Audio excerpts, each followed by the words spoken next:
Hello, thank you for stopping by. I'm going to read this story called The House of Seven Colors.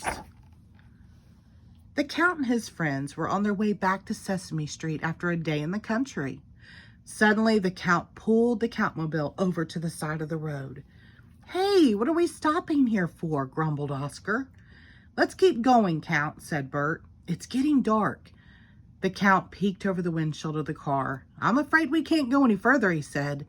"The bridge is broken." The Count pointed to a rickety old house up at the top of the hill. "We will have to stay there for the night."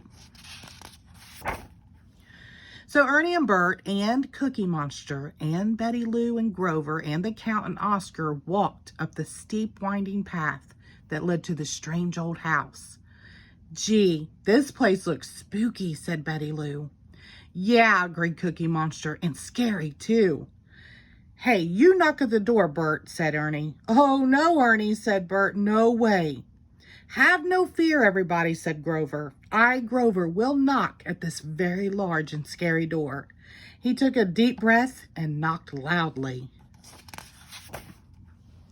A giant monster opened the door and looked down at the Sesame Street gang.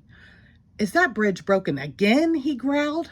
The group backed away from the door. "Well, you'll have to spend the night. Come in," the monster said. So they did. "Come with me," said the monster, leading them up a long, creaky staircase. "I just happen to have 7 empty rooms." "You in the can, you're first," said the monster, pushing open a door. Oscar marched inside. The door slammed shut. "Yuck," he said. "Pink. This is a nightmare. What kind of monster would do this to a grouch?" The monster pushed the second door and it creaked open. He showed Ernie into the room. "Ugh," said Ernie. "Everything in this room is purple."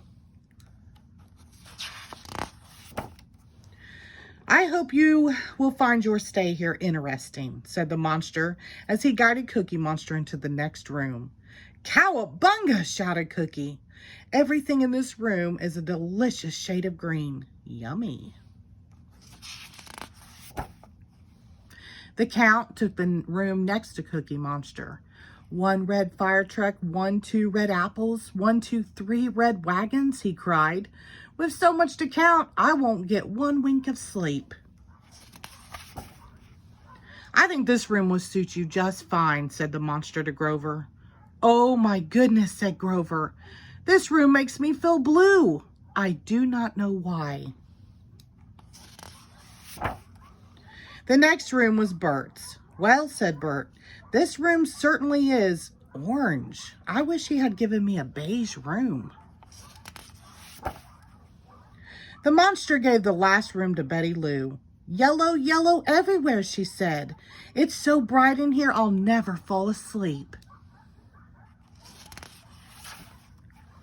No one slept a wink that night. Early the next morning, they met in the hall. "I didn't sleep all night," said Ernie. "There were purple spots before my eyes." "My room was too bright," said Betty Lou. "Mine was boring," said Bert. "Let's get out of here," said Oscar. They hurried down the stairs to the front door. Cookie pulled on the handle. "Oh no," he cried. "Door won't open." They pulled and pulled and pulled, but it is no use, moaned Bert. "It's locked. We're trapped." "Wait a minute. The door's not locked.